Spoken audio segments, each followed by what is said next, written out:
Muy bien. Quiero comenzar hoy con una historia. La mayoría de nosotros conocemos estas reuniones de AA, ¿las conoce? ¿No? De Alcohólicos Anónimos. Bueno, se juntaron unos amigos y quisieron elaborar otra asociación, también AA, pero esta era de Ansiosos Anónimos. Y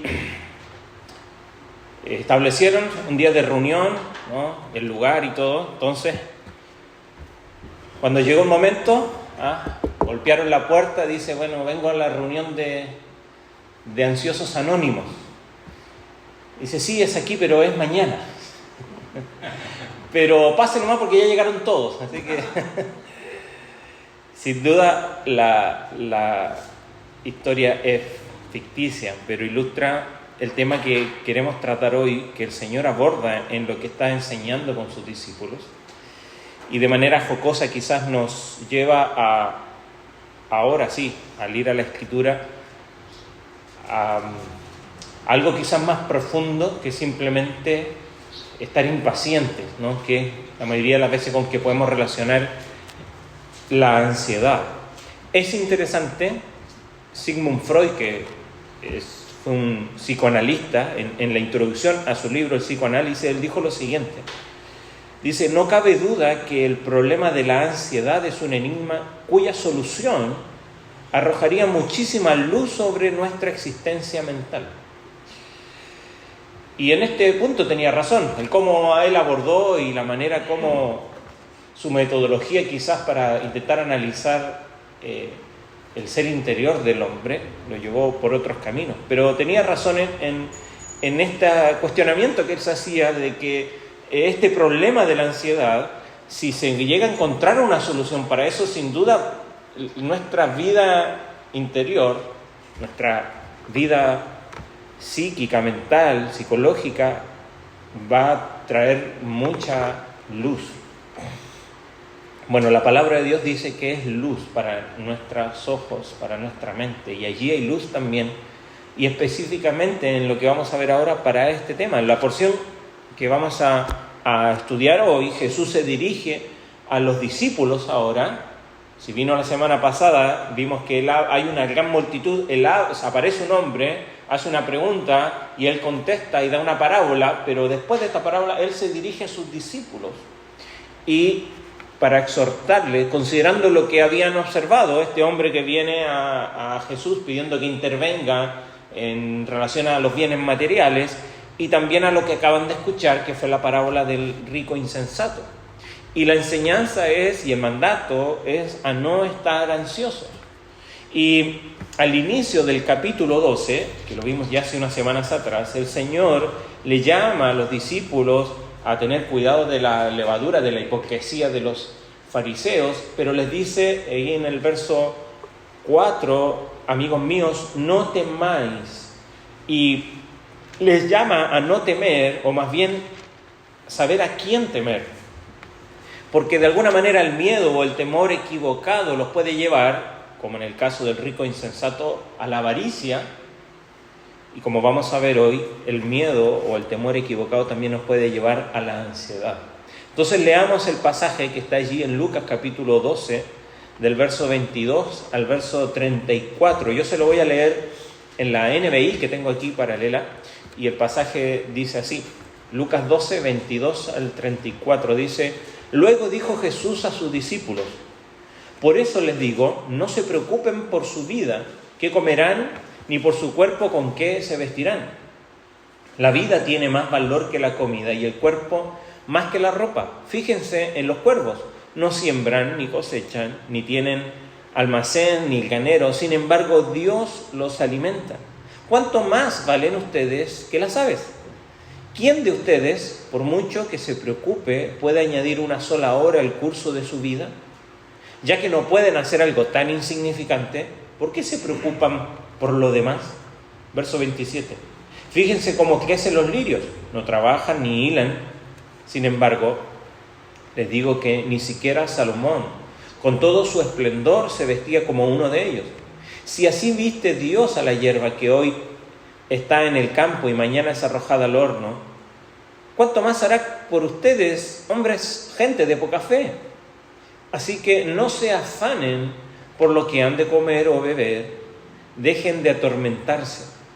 El mundo pagano anda tras todas estas cosas, pero el Padre sabe que ustedes las necesitan.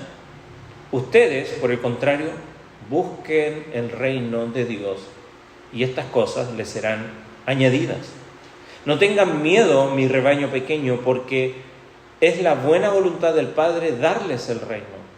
Vendan sus bienes y den a los pobres, provéanse de bolsas que no se desgastan, acumulen un tesoro inagotable en el cielo donde no hay ladrón que aceche ni polilla que destruya, pues donde tengan ustedes su tesoro, allí estará también su corazón.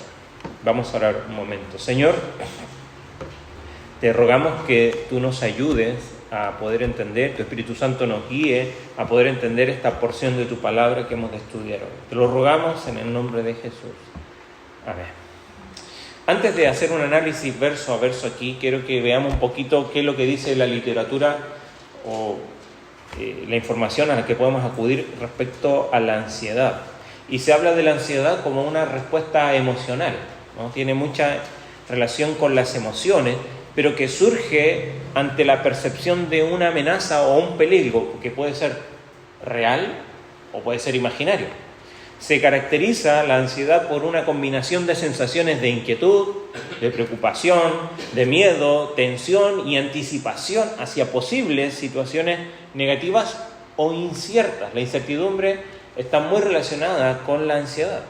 A diferencia del miedo, que responde a un peligro inmediato, la ansiedad se enfoca en el futuro, en lo que podría suceder, lo cual puede llevar a una sensación más persistente de malestar y aprehensión, pues siempre está, ¿no?, como latente allí.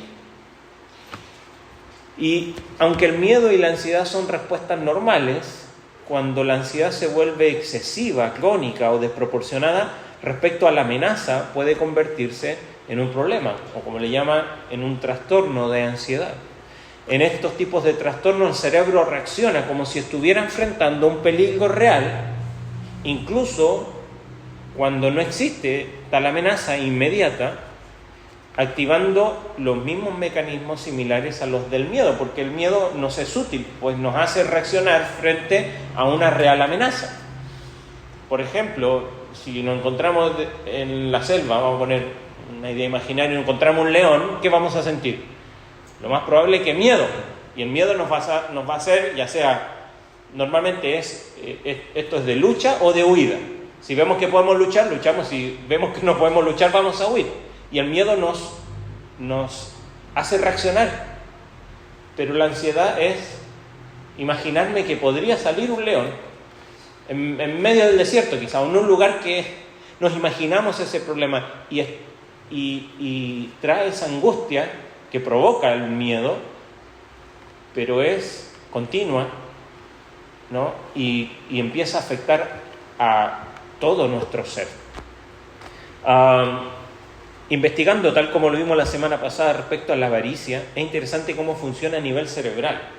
Y porque las estructuras del cerebro que están implicadas en la ansiedad es la amígdala y la corteza prefrontal, que son dos áreas del cerebro que están profundamente aquí involucradas en la experiencia de la ansiedad. Y esta amígdala, que es responsable de la respuesta al miedo, ¿no?, como cuando nos enfrentamos a un león, y es activa cuando hay trastornos de ansiedad. La corteza prefrontal lo que hace es regular la toma de decisiones y el control emocional.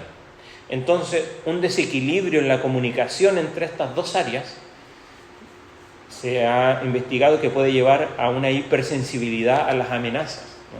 Entonces, todo me asusta, ante todo me angustio, ¿no? Y puede llegar a ser un problema. Así es como funciona electroquímicamente en nuestro cerebro. También hay neurotransmisores que están relacionados con la ansiedad, como la dopamina, la serotonina, la norepinefrina, que juegan roles en cuanto a la regulación de la ansiedad, ¿no? Los desequilibrios en estos neurotransmisores pueden contribuir a la aparición de trastornos de ansiedad y la recaptación, por ejemplo, de serotonina. Hay personas que no producen lo necesario, ¿no? Y tienen que tomar, ¿no?, reguladores de serotonina para poder nivelar y reducir esos síntomas de ansiedad y muchas veces poder dormir bien o estar bien durante el día. Hay factores genéticos también que pueden generar trastornos de ansiedad, ya sea han visto que hay un historial familiar de estos trastornos, que puede ser ya genético o como le llaman epigenético, de cómo el entorno y el estrés y experiencias traumáticas pueden activar o desactivar ciertos genes que están relacionados con la ansiedad. Por ejemplo, personas que sufren de estrés postraumático, ¿no?, por un accidente, por un trauma, afecta la capacidad del cerebro para procesar el miedo, ¿no?, de reaccionar, y muchas veces afecta en que todo el tiempo están sintiendo ese temor. Ahora, ¿cómo aborda el mundo el tema de la ansiedad? Obviamente hay muchas terapias, la más común es la que tiene que ver con la conducta, ¿no? Y los estudios dicen que mucha gente, entre el 60 al 80% de los pacientes con trastorno de ansiedad han experimentado una reducción significativa de esos síntomas. Lo interesante es que lo que reduce son los síntomas, pero no la ansiedad. Ahora, no debemos de luchar con decir es malo tener ansiedad o creer que es bueno. Esto nos pasa. El Señor Jesucristo está abordando este tema porque esto es real. Y esto le pasa a todas las personas, sean creyentes o no. La diferencia es que Jesucristo nos da una enseñanza y nos da un camino en cómo lidiar con esto. Algunas estadísticas breves y continuamos. La OMS, la Organización Mundial de la Salud, estima que 260 millones de personas en todo el mundo padecen algún tipo de trastorno de ansiedad. En Uruguay, algunos estudios recientes, especialmente después de la pandemia, decía que el 20% de los uruguayos reportan problemas de salud mental después de la pandemia, y los trastornos de ansiedad aumentaron significativamente debido a esos factores, como el confinamiento o las preocupaciones económicas, en fin. La ansiedad, dice este estudio, junto con la depresión, es uno de los trastornos mentales más comunes en el país y ha mostrado un impacto particular en jóvenes y en personas en situación de vulnerabilidad social. Aún incluso se habla ahí que el 25% se estima de los trabajadores en Uruguay reportan síntomas relacionados con ansiedad y estrés debido a factores como la carga laboral o la incertidumbre económica. En nuestro país esto tampoco es un factor que está a un lado, nos afecta a todos. Se ha demostrado que la actividad física nos ayuda, ¿no?, o que la ansiedad no solo afecta a la salud mental, sino que también a la física, ¿no? Y que puede traer o puede estar relacionado o a tener un mayor riesgo de enfermedades cardíacas o hipertensión o diabetes tipo 2 o enfermedades gastrointestinales. Y también se ha observado que la ansiedad prolongada puede debilitar el sistema inmunológico. Entonces no es algo menor este tema, y el Señor en su palabra lo trata. Entonces, la ansiedad se entiende no solo como una condición psicológica o emocional, sino que al abrir la palabra de Dios vemos que también tiene que ver con un tema espiritual, que está profundamente relacionado con nuestra confianza en Dios y la fe. Un libro que estaba leyendo esta semana que aborda este tema decía lo siguiente, y hacía estas preguntas en su introducción. Decía, ¿pueden cristianos piadosos sufrir ansiedad? Porque es la pregunta que muchos cristianos se hacen. ¿Será que está bien? ¿Será que está mal? ¿Será que podemos seguir teniendo una seguridad bíblica, dice este libro, de la salvación y una vida piadosa si nos encontramos batallando con pensamientos de ansiedad? Y sin duda esto es un desafío, pues cuando atravesamos por estos momentos, lo que sentimos es que parece que el consuelo que nos da el Evangelio parece que no llega a afectarnos en esa área. Y nos preguntamos si se nos permite tener consuelo en el Evangelio cuando batallamos con la ansiedad.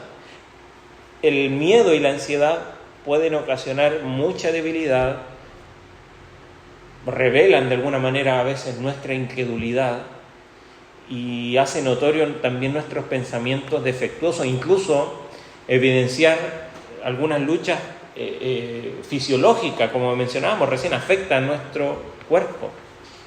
Ahora la pregunta que terminaba este libro, por lo menos en esta parte, decía: ¿qué esperanza hay para aquellos que parecen experimentar con frecuencia cuadros de ansiedad a lo largo de su vida? Bueno, el texto de hoy aborda este tema, a lo menos por dos flancos, que nos afecta y muchas veces provoca ansiedad en nuestra vida, y que habla de nuestras necesidades básicas. Aquí lo que está abordando Jesucristo es lo que dice Pablo en algún momento, teniendo sustento y abrigo.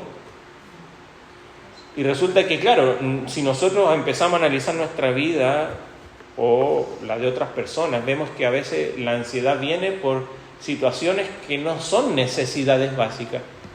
Y creo que el Señor a propósito va a eso, porque de esto depende de alguna manera nuestro bienestar, ¿no?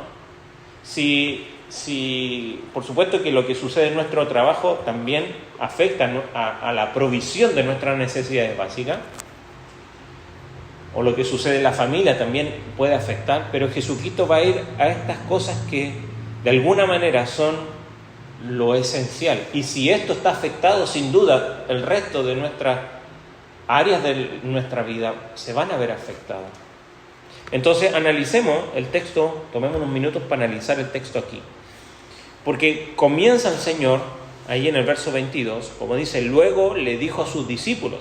Como mencionábamos en la introducción, Jesucristo está enseñando, está hablando de guardarse de la hipocresía cuando comienza el capítulo 12, y en medio de la multitud aparece uno y le dice: Señor, dime hermano que parta su parte conmigo de la herencia. Y el Señor responde a él, eludiendo la pregunta, diciendo: ¿quién me ha puesto a mí por juez o partidor?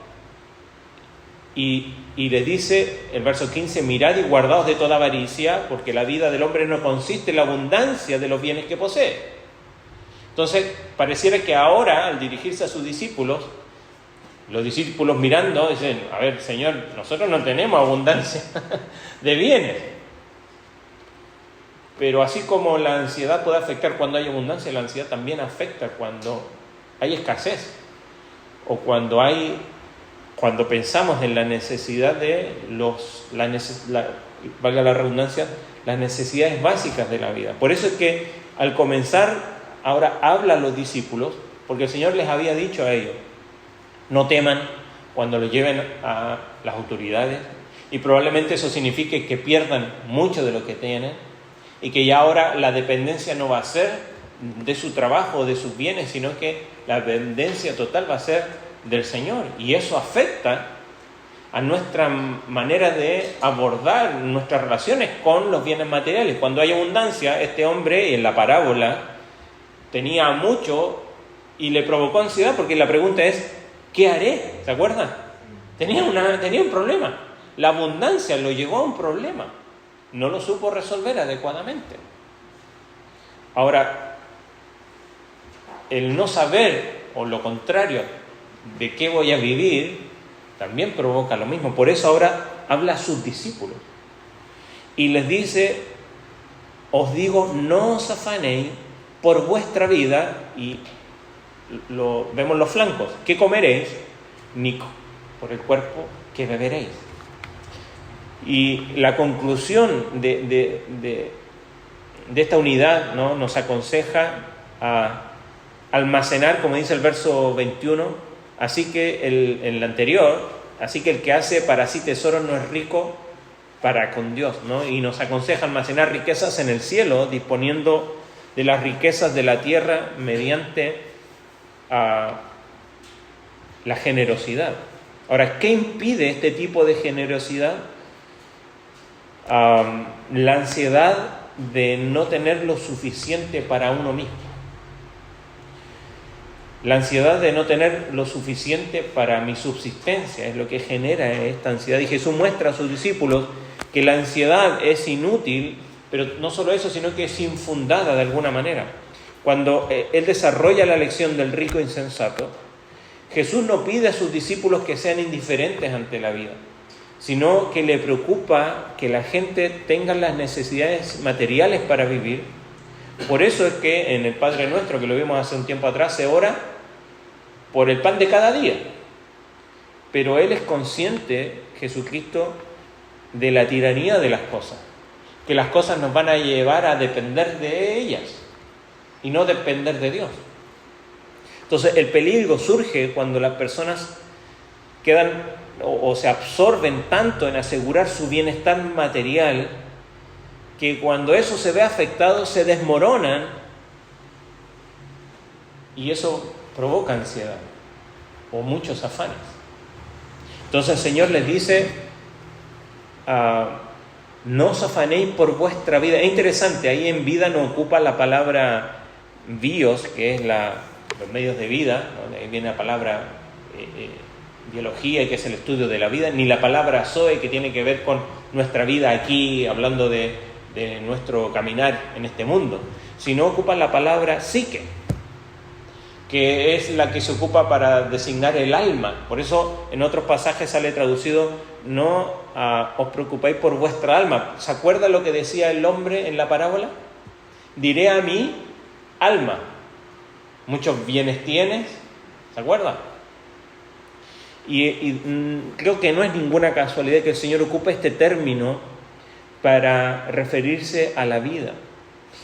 Cuando le dice no os preocupéis, no os afanéis, es la misma idea es la misma palabra que usa Cristo cuando llega a Marta, ¿se acuerda? Y le dice a Marta, tan afanada, ¿no?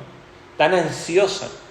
Entonces el Señor aquí 3 veces va a mencionar esta idea, en el verso 22, en el verso 25, cuando le dice, ¿quién de vosotros podrá con afanarse añadir a su estatura un codo? Y después en el verso 26 al final, ¿por qué os afanáis por lo demás? Y es el tema de esta porción. La ansiedad en este caso, en el verso 23, ¿no? Dice la vida, ¿no? El Señor lo que hace es, el mandamiento es claro, es no estar ansiosos.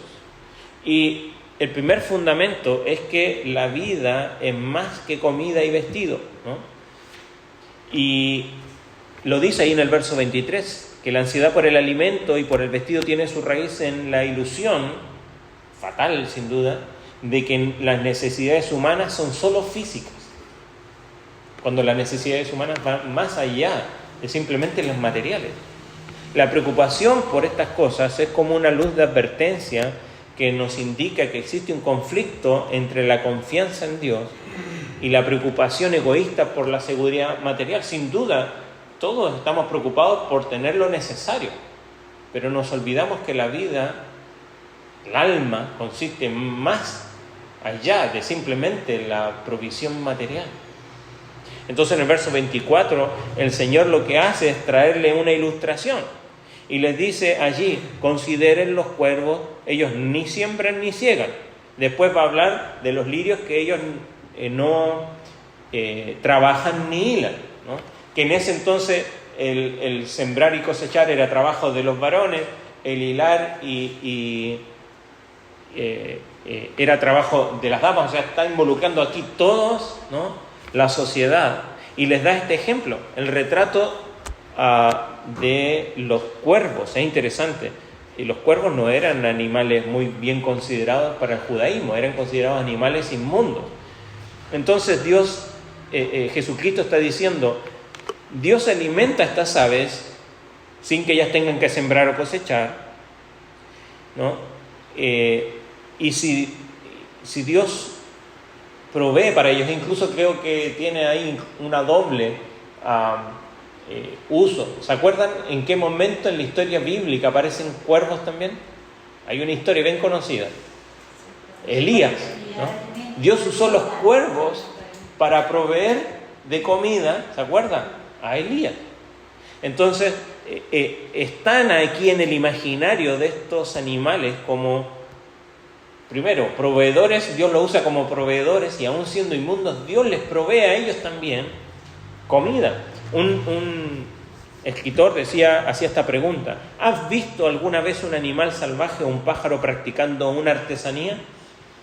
Se sustentan sin preocupaciones y no fueron creados para nada más que para servirme, pero yo fui creado para servir a mi Creador. ¿Cuánto más, pues, no debería yo tener mi sustento sin afanes?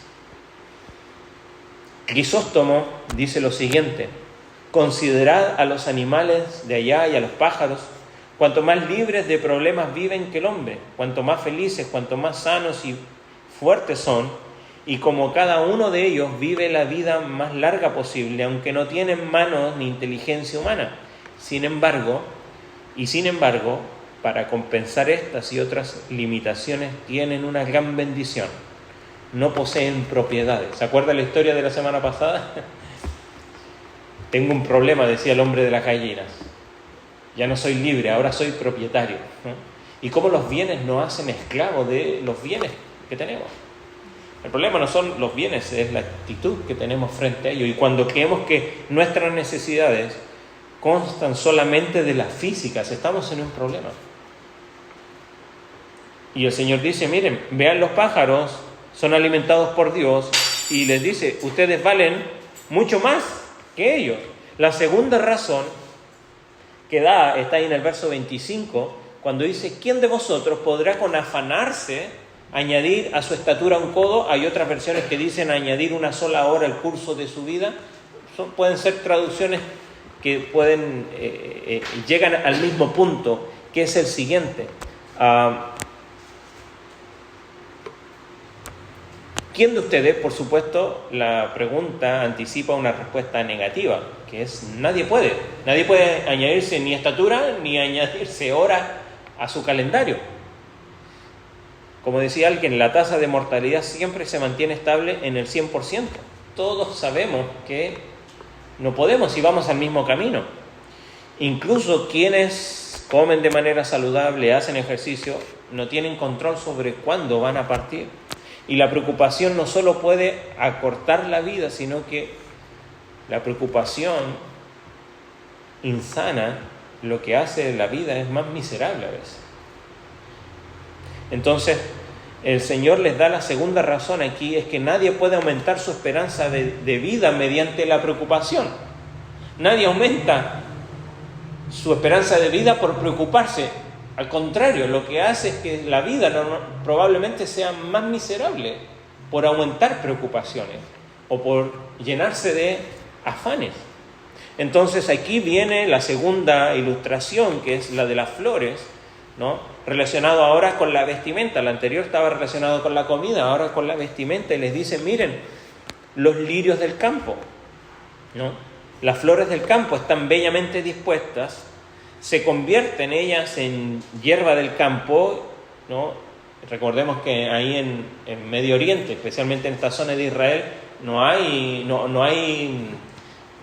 monte como tenemos nosotros acá, es semidesértico. Entonces la hierba del campo, eso que crece allí, esas lindas plantas o arbustos pequeños, son las que sirven después para prender los hornos, ¿no?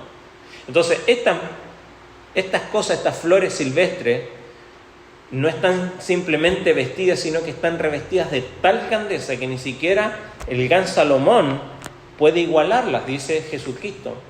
Y la tensión aquí es entre este glorioso vestido de las flores y su insignificancia final, porque dice que estas son llevadas para convertirse en combustible para los hornos, ¿no? Para calentarse. Entonces, esto nos conduce a la pregunta: ¿cuánto más misericordioso será Dios con los humanos? ¿Se acuerda que dice en Salmo 8? ¿Qué es el hombre para que te acuerdes de él? Y el hijo del hombre para que lo visite. Sin duda, vuelve con el mismo argumento, ¿no? Tú vales más que las flores y las hierbas del campo. sea, si Dios se preocupa por los cuervos que no tienen que sembrar ni cosechar y Él los alimenta, y Dios viste con hermosura a las flores del campo, ustedes valen más que las flores y las hierbas del campo. Y esto nos lleva a la conclusión de que Dios proveerá de las necesidades de la vida y va a vestir de sus discípulos. Por eso es que en el verso 29 y 30 va a reiterar el mandato de no estar ansiosos y va a dar una razón más. Y lo volvemos a leer. Dice: vosotros pues no os preocupéis por lo que habéis de comer, ni por lo que habéis de beber, ni estéis en ansiosa inquietud. Porque todas estas cosas buscan las gentes del mundo, pero vuestro Padre sabe que tenéis necesidad de estas cosas. Buscar estas cosas ansiosamente se identifica como una actividad aquí pagana. Los paganos buscan estas cosas porque no conocen a Dios y están engañados acerca de lo que es crucial en la vida. Si Dios provee el pan de cada día en respuesta a nuestra oración, ¿por qué uno debería buscarlo frenéticamente y buscar más de lo que necesita? Es interesante, viendo el texto ahí en el verso 29, cuando leíamos recién al final, dice: ni estéis en ansiosa inquietud. La palabra ahí viene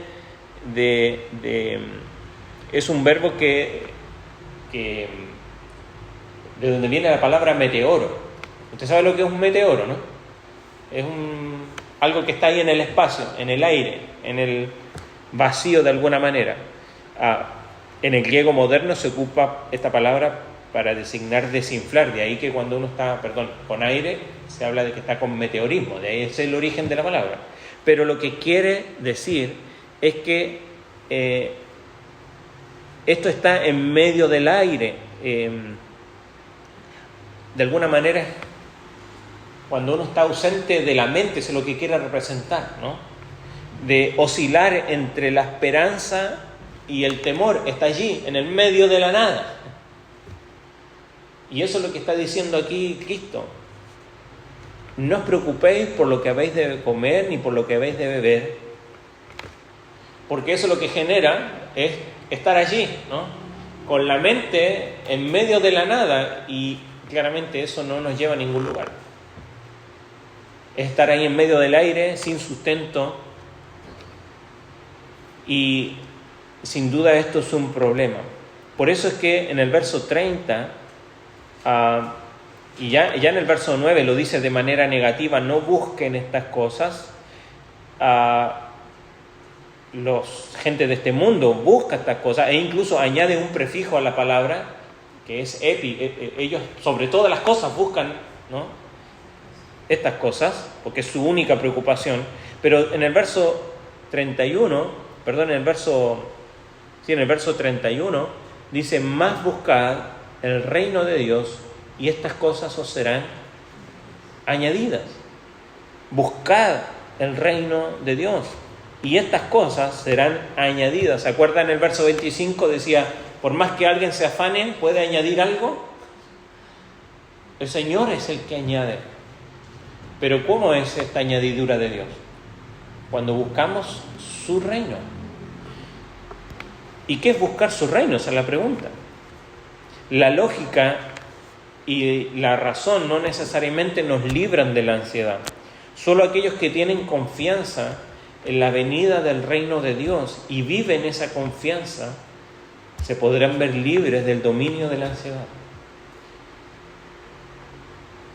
En otras palabras, o podemos decirlo, que este dicho no significa que si uno busca primero el reino de Dios obtendrá todo tipo de beneficios materiales, no está hablando de esto, sino que si uno se somete verdaderamente al gobierno de Dios, cuando uno se somete a su reino, no se preocupará por la abundancia material. ¿Se acuerda Pablo en Filipenses? He aprendido a contentarme con todo, y esa es parte de la clave, ¿no? Porque lo dice después él mismo en Timoteo. Hace una ecuación y dice, gran riqueza, ¿qué es? Piedad acompañada de ¿qué? Contentamiento. Esa es gran riqueza. La ecuación de este mundo, y la que a veces nosotros nos creemos, es diferente. que tiene que ver con abundancia de bienes, con que siempre hay algo en la cuenta del banco, con que siempre puede alcanzar. Sin duda hemos de ser responsables, y Pablo mismo, inspirado por el Señor, invita a que el que trabaja no coma y que debemos ser responsables por la provisión de nuestro hogar. Pero aquí el problema es otro. Aquí es cuando nuestra vida está afanada, ansiosa, preocupada por lo que es incierto. ¿Alguien sabe de nosotros lo que va a pasar mañana? Ninguno de nosotros sabe. Podemos pensar, planificamos sin duda. Santiago nos dice, ustedes dicen, aquí vamos a hacer tal negocio y vamos a ir allá y vamos a volver. No tienen idea, la vida es como una niebla, se disipa en cualquier momento. No sabemos lo que va a pasar. Eso no significa, vivo el día, ¿no? Despreocupado, o más bien irresponsablemente. No. Pero cuando eso afecta en que tenemos miedo de lo incierto, el Señor nos está diciendo, no teman, porque si buscan mi voluntad, yo me voy a encargar de las necesidades básicas de tu vida, para que no tengas que estar preocupado por eso. Sin duda van a haber otras preocupaciones.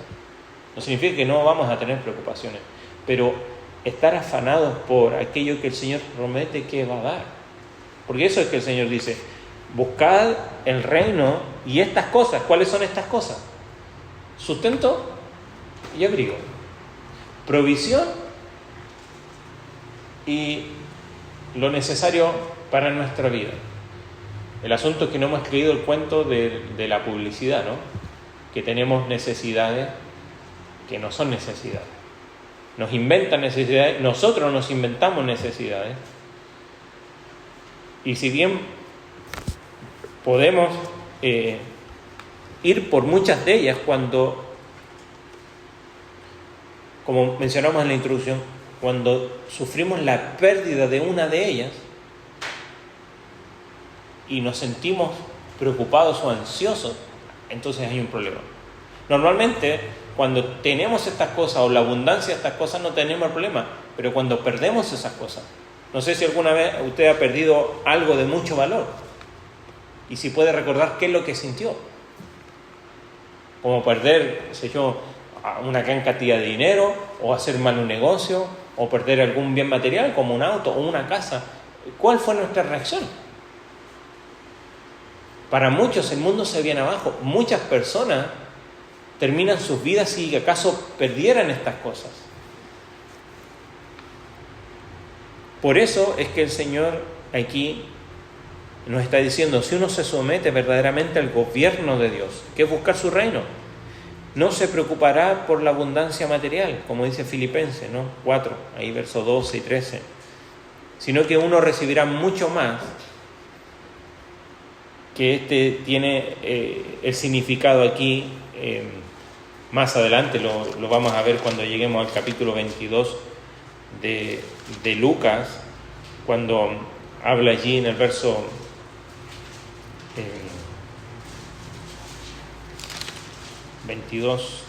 28,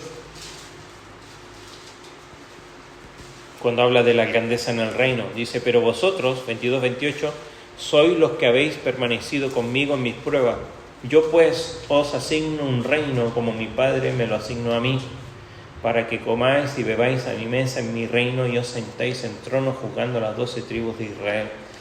Aquí está hablando, ¿no?, a los discípulos, después de la disputa que tenían quién iba a ser el mayor. Y el Señor les dice, ¿sabe? Hay algo mucho mejor que eso, que lo que ustedes están discutiendo aquí. Y nosotros nos olvidamos de la trascendencia de lo que el Señor promete en el Evangelio, que no simplemente que me libra del pecado y de la condenación del pecado, sino que me promete una vida abundante. Una vida abundante, una vida llena de bendiciones. Muchos, sin duda, malinterpretan esta idea de vida abundante con bendiciones, ¿no?, y abundancia y prosperidad. Y ahí tenemos un montón predicando del Evangelio y la prosperidad. Pero el Señor, de alguna manera, como dijimos, la respuesta a los discípulos parte con este mandato de no estar ansiosos. Les da el primer fundamento, que la vida es más que la comida y el vestido, y da ilustración de las aves. La segunda razón es que nadie puede aumentar su esperanza de vida mediante la preocupación. Entonces le da la segunda ilustración ahí de las flores y entonces le dice: tú vales mucho más que las aves y mucho más que las flores, entonces Dios se va a encargar de ti. Y les vuelve a reiterar en el verso 29 el mandato de no estar ansiosos y les da la razón, porque la ansiedad es pagana y Dios conoce nuestras necesidades. Y va a decir nuevamente el mandato, o otro mandato, ¿no? Y promesa, que es buscar el reino de Dios y Dios nos dará lo que necesitamos. Y si tuviésemos que hacer una raya para la suma, ¿no?, de todo esto, ¿cuál es el resultado de todas estas cosas? Está ahí en los últimos versículos 33 y 34. Vendan sus posesiones y sean generosos. Háganse bolsas que no se estropeen. Haceos tesoro en el cielo, porque allí no se agota. El hombre de la parábola se hizo graneros grandes para guardar lo suyo. No sabemos cómo continúa la historia, sin duda es ficticia, pero en la parábola ¿está dentro de las probabilidades que él pudiese perder todas esas cosas? Sí. Pero cuando uno hace tesoro en el cielo, invierte en lo espiritual, en lo eterno, ¿se puede perder eso? No. Eso no se pierde. Entonces, el lugar donde guarda el tesoro, o el lugar donde se guarda el tesoro, determina en última instancia su valor. La tierra es temporal y el cielo es eterno. Entonces, la manera de almacenar riqueza, o el lugar donde almacenamos la riqueza, va a determinar la calidad de mi tesoro. Y la manera de almacenar riqueza en el cielo es regalarla en la tierra. Está diciendo el Señor. La manera de almacenar riqueza en el cielo es desprendernos de la riqueza terrenal. Almacenar el propio tesoro en la tierra se refiere a acumular y acaparar posesiones, como hizo el rico insensato, ¿se acuerda? Tenía mucho y ¿qué hizo? Y hizo más espacio para poder guardarlo. Jesús da un ejemplo de cómo puede almacenar un tesoro en el cielo. Dar a los necesitados, un acto de bondad amorosa, es equivalente a almacenar riqueza en los tesoros celestiales. Tenemos muchos pasajes que nos ilustran de esto. Y la razón, al final, porque donde esté vuestro tesoro, ahí estará tu corazón. Lo que uno atesora revela todo acerca del corazón de una persona. La implicación es que si el corazón de uno está atado a cosas temporales, efímeras de este mundo, el tesoro celestial de uno probablemente esté en bancarrota, en cero. Y va a resultar en ser una inversión completamente desastrosa cuando Dios diga, tal como al hombre de la parábola: hombre, hoy vienen a pedir tu alma. ¿De quién será todo esto? Para terminar, quiero hacer algunas implicaciones en cuanto a la relación de la ansiedad con la generosidad. Porque el imperativo aquí de renunciar a la riqueza y distribuirla surge de alguna manera de la seguridad de que Dios provee el sustento suficiente para una buena vida. La generosidad surge de la confianza en la voluntad y en el poder de Dios de proveer.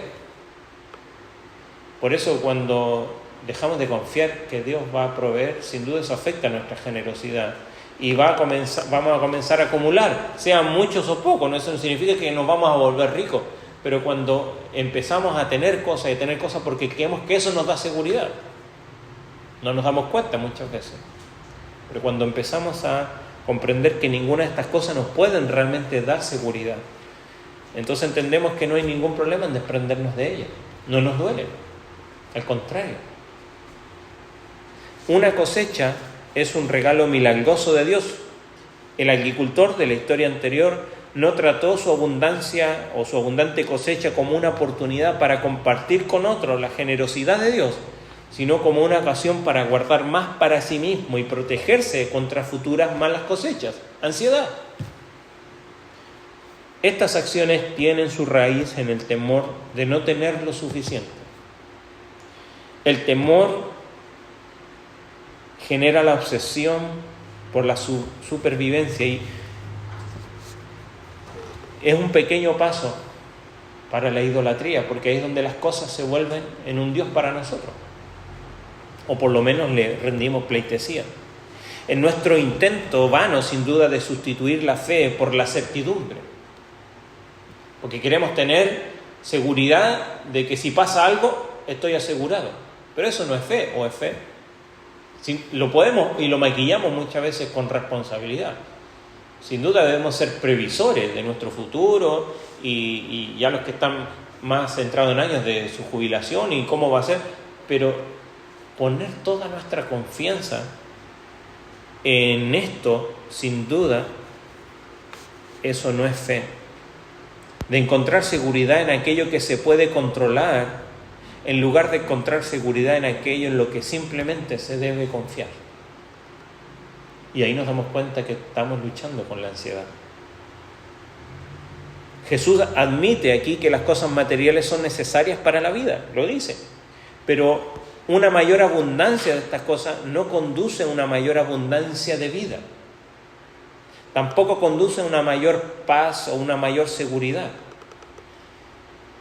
El hombre de la parábola que vimos la semana pasada aprende demasiado tarde que las únicas posesiones que vale la pena tener y almacenar son aquellas que la muerte no puede arrebatar. Nunca este hombre llega a disfrutar de esas cosas buenas. La mayor felicidad que él cree que puede tener es la abundancia de estas cosas y acumularlas en vez de compartirlas. Allí hay felicidad. Y ahí hay, de alguna manera, una lucha contra la ansiedad. Pero, por último, la ansiedad lo que hace no solamente afectar a nuestra generosidad, sino que la ansiedad también nos afecta en nuestra relación con Dios, en el discipulado, en cómo buscarle a Él. Porque la búsqueda de seguridad económica o material impide de alguna manera que uno se convierta en un discípulo que va a seguir a Jesús hasta la cruz. Por eso Jesús ordena a sus discípulos que no se preocupen tanto por el sustento diario o la prosperidad material, porque eso los va a distraer demasiado para ser realmente sus discípulos. La ansiedad conduce al nerviosismo, a la falta de valor, a la pérdida de confianza, a los recelos, al desaliento, al anhelo de seguridad a toda costa, incluso puede llevar al pánico. Ninguna de estas emociones es una característica de un discípulo fiel al Señor. Ayer hablábamos con los chicos acerca del fruto del Espíritu y hablamos de paz, gozo. Esas son características de alguien que sigue al Señor. Pero todas estas cosas relacionadas con la ansiedad sin duda no significan, ojo, que no vamos a tener ansiedad, sino la manera en cómo nos relacionamos con ella. Por eso Pedro nos viene a decir, echad toda vuestra ansiedad sobre Él, porque Él tiene cuidado de vosotros. O sea, cuando viene esto que nos afecta a nuestro cerebro y afecta a todas nuestras emociones, que vienen por muchos miedos e incertidumbres, sabemos dónde tenemos que ir y a quién tenemos que acudir. Y sin duda ni somos nosotros, ni nuestros bienes. Entonces, Jesús no está desalentando el ser previsivo, sino la ansiedad nerviosa. Sembrar, cosechar, recolectar, como vimos, que lo hacen allí los probablemente tradicionalmente relacionado con lo masculino, o trabajar e hilar a funciones femeninas, se pueden hacer, todas estas cosas se pueden hacer con ansiedad o se pueden hacer con fe. La flor, dice un hombre, la flor tiene una gloria propia, no por ningún esfuerzo propio, sino simplemente por ser lo que Dios quiso que fuera, ni más ni menos. Las ambiciones y el orgullo de un Salomón pueden ir y van en contra de la voluntad de Dios, de modo que cuanto más se convierte en lo que se desea hacer, menos se parece a lo que Dios quiso que fuera. Está revestido, en efecto, de una especie de gloria, pero es una gloria que no llega a ser comparable a la gloria divina que se revela en las flores silvestres. En el mundo natural se hace la voluntad de Dios porque no hay otra voluntad que compita con ella. En el mundo de los seres conscientes de sí mismos, el caso es diferente, porque al oponer su voluntad a la de Dios, pueden caer por debajo del nivel de las bestias del campo o de las cosas inanimadas. Ese es el riesgo de la libertad. Por otra parte, tienen la capacidad de someter su voluntad a la voluntad de Dios, buscar su reino y así elevarse a una gloria superior. Si la gloria de Salomón cae por debajo de los lirios del campo, la luz del conocimiento de la gloria de Dios en el rostro de Jesucristo, como dice Pablo, es algo completamente por encima de todo lo que hay en este mundo natural. Y si hay algo que vale la pena es buscar aquello que es eterno.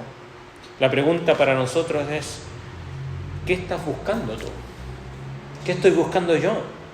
¿Qué es lo que me preocupa?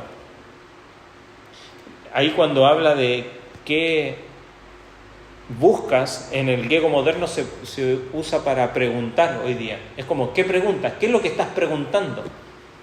¿Cuáles son las cosas que realmente te están interesando en esta vida? Busca el reino porque se te dio el reino. La pregunta es, ¿te preocupa eso? ¿Te provoca ansiedad el hecho de que Dios te dio el reino suyo para que tú y yo seamos buenos administradores de las cosas espirituales? ¿O simplemente estamos preocupados de aquello que perece? Y este es el contraste. Trabajar y proveer y todas estas cosas se pueden hacer con ansiedad o se pueden hacer con fe. ¿Cómo lo estoy haciendo yo? Es la pregunta. Y si realmente debemos de tener algo que nos provoque preocupación, debe ser las cosas que tienen que ver con el reino de Dios. ¿Le preocupa eso realmente? ¿Le provoca ansiedad el hecho de que algunos de nuestros familiares siguen sin conocer al Señor? ¿Le preocupa que aquellos que están a nuestro alrededor puedan ver el testimonio de la luz de Cristo en su vida? ¿Es eso realmente una preocupación de mi vida? ¿O simplemente estoy pensando en lo que es temporal? Sin duda, debemos preocuparnos. La pregunta es, ¿podemos llegar a eso? Igual. Pero debe ser primero por buscar el reino sobre todas las cosas. Porque cuando eso lo hacemos, el Señor promete que estas otras preocupaciones van a ser satisfechas. Podemos hacer todas estas otras cosas y sin duda las hacemos. El asunto es, ¿las hacemos como nuestra mayor ansiedad o nuestra mayor preocupación es lo espiritual? Si hay algo que tiene valor, si hay algo que realmente vale la pena, es aquello que podemos atesorar no en este mundo, sino que en el Señor. Hay mucho que podemos hacer, que debemos hacer, y espero que también queramos hacer en nuestra vida. Vamos a ponernos en pie y vamos a orar.